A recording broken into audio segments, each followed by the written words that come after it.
আমি একা মানুষ, একটা মেয়ে ছিল। ওকে বিয়ে দেওয়ার পর ও আমাকে রেখে দূরে চলে গেল। এই বুড়ো বয়সে হাত পাও নড়তে চায় না।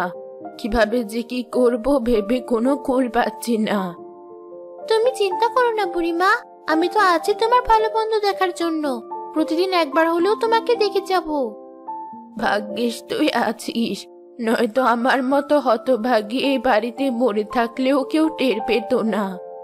বুড়িমা, তুমি তো জানোই আমাদের নিজেদের আর্থিক অবস্থা বেশি ভালো না। আমি তোমাকে প্রতিদিন 2 মুঠো চাল অথবা ভাত দিতে পারবো, কিন্তু তোমার তরকারির ব্যবস্থা যে কি করে হবে সেটা নিয়েই ভাবছি।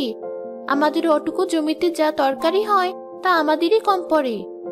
তুই যে আমাকে চাল দিয়ে সাহায্য করতে চেয়েছিস তাই অনেক।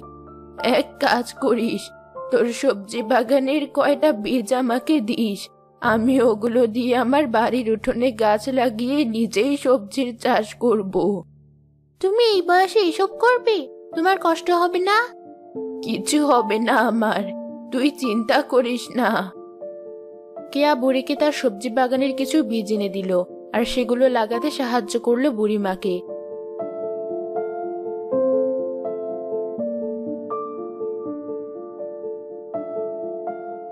কয়েকদিন পর বুড়ির বাড়ির উঠোন বিভিন্ন সবজি দিয়ে ভরে গেল।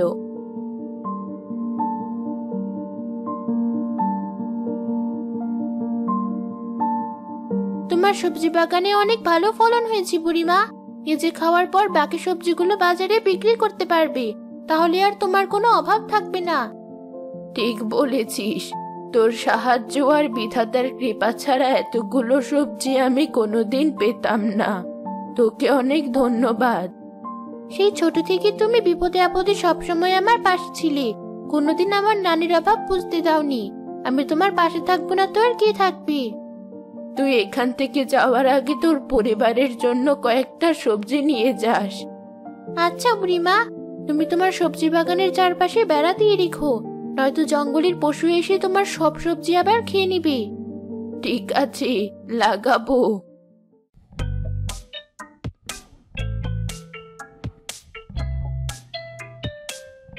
ওগুলো টমেটো না? তার মানে এখানেও টমেটো পাওয়া যায়? দেখে মনে হচ্ছে খেতে অনেক মজা লাগবে। কিন্তু ওখানে একটা মানুষ বসে আছে, মানুষটা সরলে তারপরও সবজি বাগানে যাব আমি। আপাতত এখানেই বসে অপেক্ষা করি। কয়েকটা চিকন বাঁশ কেটে এনে আমি আমার সবজি বাগানে বেড়া দেওয়া শুরু করি।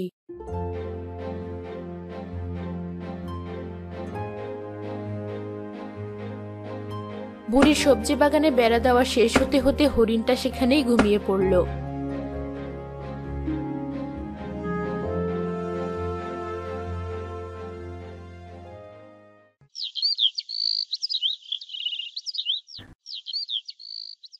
পরের দিন সকালে ঘুম ভাঙার পর যখন দেখলো সবজি বাগানের আশেপাশে কেউ নেই, সে সবজি বাগানের কাছে গেল। সবজি বাগানের চারপাশে এগুলো কি দিয়ে আটকানো? এখন আমি ভেতরে যাব কিভাবে? ওই তো ওখানে ছোট একটা ফাঁক দেখা যাচ্ছে, ওই ফাঁক দিয়ে ভেতরে ঢুকে টমেটোগুলো খেয়ে আসি।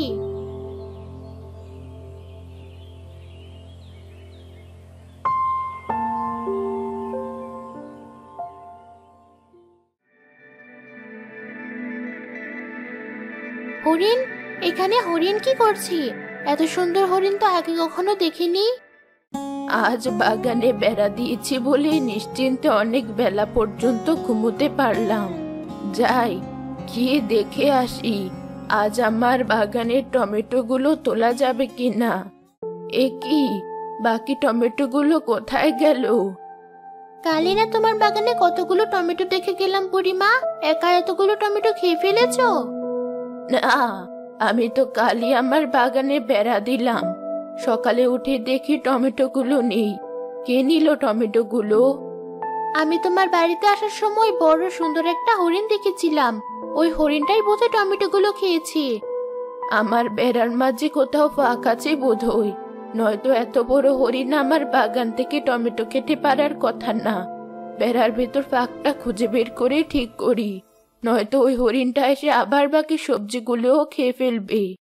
ঠিক আছে, তুমি তাহলে কাজ করো বুড়িমা, আমি চললাম।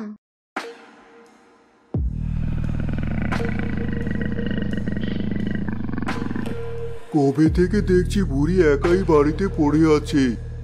এতদিন ধরে সুযোগ খুঁজছিলাম বুড়িকে খাওয়ার, সুযোগ পেয়েছি। আজ আর ওকে ছাড়বো না।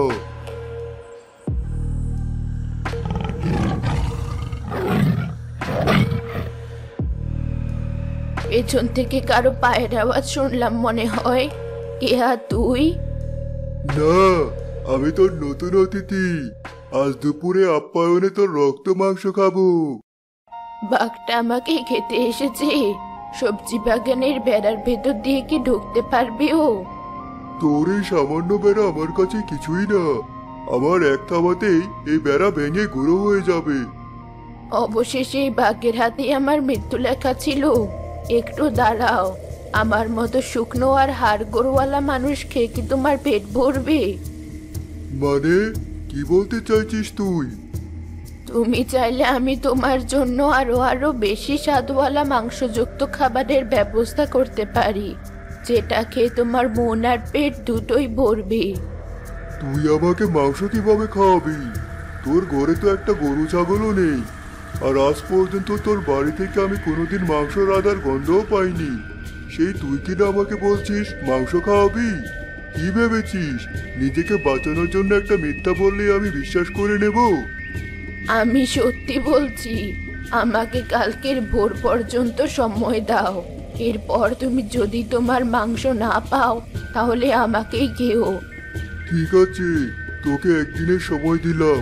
কাল যেন এসে সময় মতো আমার মাংস পাই। তুমি কাল ভোরে চলে এসো সময় মতো।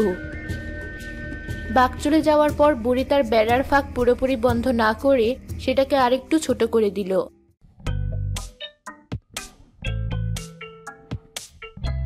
হরিণ পরদিন সকালে আবার সে বেড়ার ফাঁক দিয়ে ঢুকে টমেটো খেতে লাগলো। আজ বেড়ার ফাঁকটা ছোট মনে হলো একটু, নাকি আমি টমেটো খেয়ে মোটা হয়ে গেছি? না, আজ বেশি টমেটো খাওয়া যাবে না। পরে যদি মানুষটা টের পেয়ে যায় আর আমাকে মারতে আসে।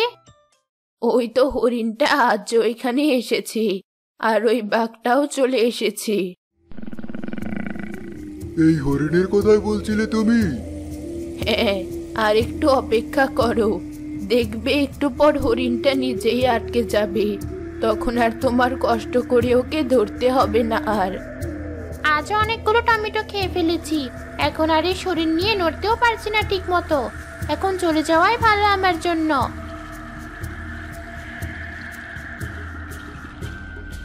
এ কি, আমি এই বেড়া দিয়ে বের হতে পারছি না কেন? আমার শরীরটা তো আটকে পড়েছে। ওই তো তোমার খাবার ফাঁদে আটকা পড়েছে, এবার পেট ভরে খেয়ে নাও।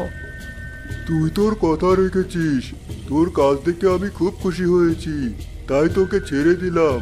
এবার এই হরিণটাকে ধরি।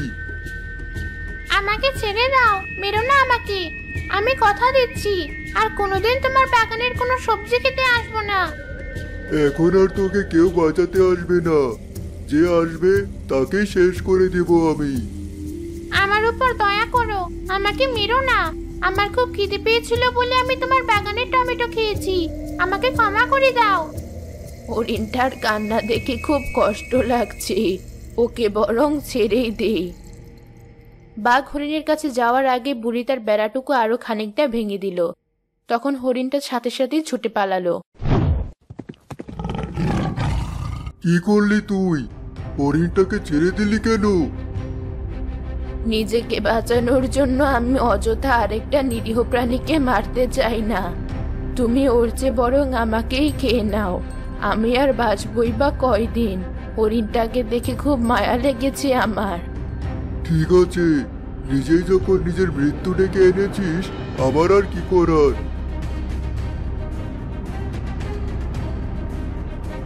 বাঘ, তুমি থামো। পরি, এখানে পরি কোথা থেকে আসলো? আমি এতক্ষণ তোমার সব কার্যকলাপ দেখেছি। তুমি যে হরিণটাকে বাঁচিয়েছো সেটা আমার হরিণ। ও আমার কাছ থেকে হারিয়ে গিয়েছিল। ওকে খুঁজে পাওয়ার পর দেখিও বিপদে পড়েছে, আর আমি এসে ওকে বাঁচানোর আগেই দেখি তুমি আমার হরিণটাকে নিজের জীবনের বিনিময়ে বাঁচিয়েছো। আমি নিজেই তোমার হরিণটাকে ফাঁদে ফেলেছিলাম, পরে নিজের ভুল বুঝতে পেরে নিজেকে শোধরানোর চেষ্টা করলাম। তুমি নিজেকে শোধরানোর চেষ্টা করেছো তাতেই আমি খুশি, এ কারণে আমি তোমাকে দুটো উপহার দিতে চাই। বলো তোমার কি লাগবে? আমার কিছুই লাগবে না, আমার যা আছে তা নিয়েই আমি খুশি। বুঝেছি, তুমি নিজের জন্য কিছুই চাইবে না। এই সবজি বাগানের মধ্যে তোমার সবচেয়ে প্রিয় সবজি কোনটা? কুমড়ো সবচেয়ে বেশি ভালো লাগে আমার। আমি এমন জাদু করে দিচ্ছি যেন তোমার কাছে সবসময় কুমড়ো ধরে, কোনোদিন যেন তোমার কুমড়োর অভাব না হয়।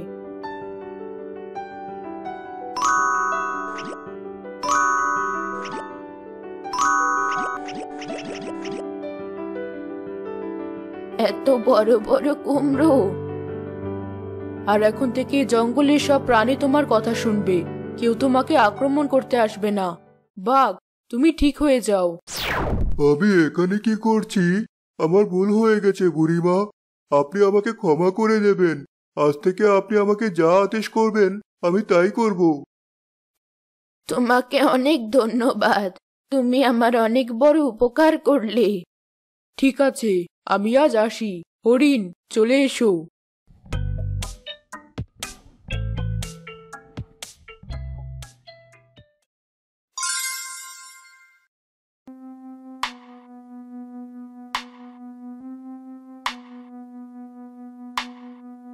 জমিদার সাহেব, আপনার এই জঙ্গলের সাথের জমিটা একজন অনেক দামে কিনে নিতে চাইছে। তো দিয়ে দে, এখানে আমার বলার কি আছে? সমস্যা হলো, ওরা আপনার জমিটা নিলে আপনার জমির সাথে যে বুড়িমার জমিটা পড়েছে সেটা সহ নিবে, নয়তো নিবে না। ওই বুড়ির বাড়ি যা, কিছু টাকা হাতে ধরিয়ে দিয়ে দেখ রাজি হয় কিনা। যদি রাজি না হয়, পরের দিন লোকজন নিয়ে গিয়ে বুড়িকে ওর বাড়ি থেকে বিদায় কর। ঠিক আছে জমিদার সাহেব।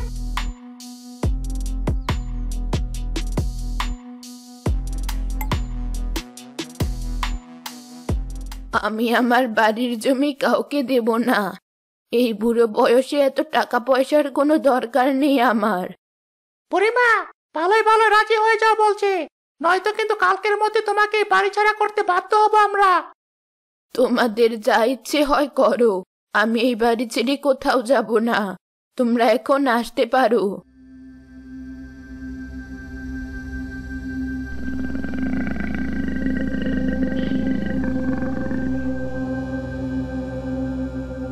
আপনি আমাকে একবার আদেশ দিতেন শুধু, তারপর দেখতেন ওর কি অবস্থা করতাম। এখনই এত উতলা হওয়ার দরকার নেই, কাল আবার আসবে ওরা। আমরা আজ থেকে ওদের বিরুদ্ধে লড়াই করার প্রস্তুতি নেব। এই সুযোগে আমিও 2-3 জনকে একাই সামলে নেব, তুই দেখে নিস। ওই তো বুড়িমার বাড়ি। তোর ওই বুড়িকে এখনই আমার সামনে এই বাড়ি থেকে বের কর। ঠিক আছে জমিদার সাহেব। কুমড়ো গড়। ওই বাঘটা এত বড় কুমড়ো ওর হাতে ধরে আছে কেন?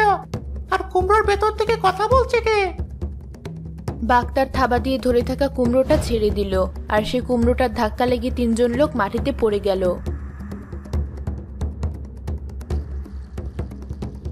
বলেছিলাম না, আমি একাই 2-3 জনকে সামলে নেব। এবার তোদের পালা। নেকড়ে, সিংহ, যা তোরা। আমি এদের সাথে লড়াই করে পারবো না, সুযোগ থাকলে পালাই তাড়াতাড়ি। আমি এসব দেখে ভয় পাই না, কত সিংহ একাই শিকার করেছি। এসব কি হচ্ছে? বুড়ির বাড়িতে এত পশু পাখি কোথা থেকে আসলো? তাই বুঝি, এখন আমাকে মেরে দেখা।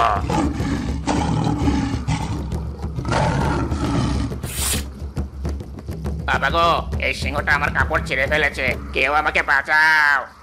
জমিদার সাহেব, বাঁচতে চাইলে এখান থেকে পালান তাড়াতাড়ি। এবারের মতো সবাইকে ভয় দেখিয়ে ছেড়ে দিলাম, আর আমার বাড়িতে আসবে তো কেউ প্রাণে বাঁচবে না। জমিদার সাহেব তার দলবল নিয়ে পালালো, আর বুড়ি সুখে শান্তিতে বাস করতে থাকলো।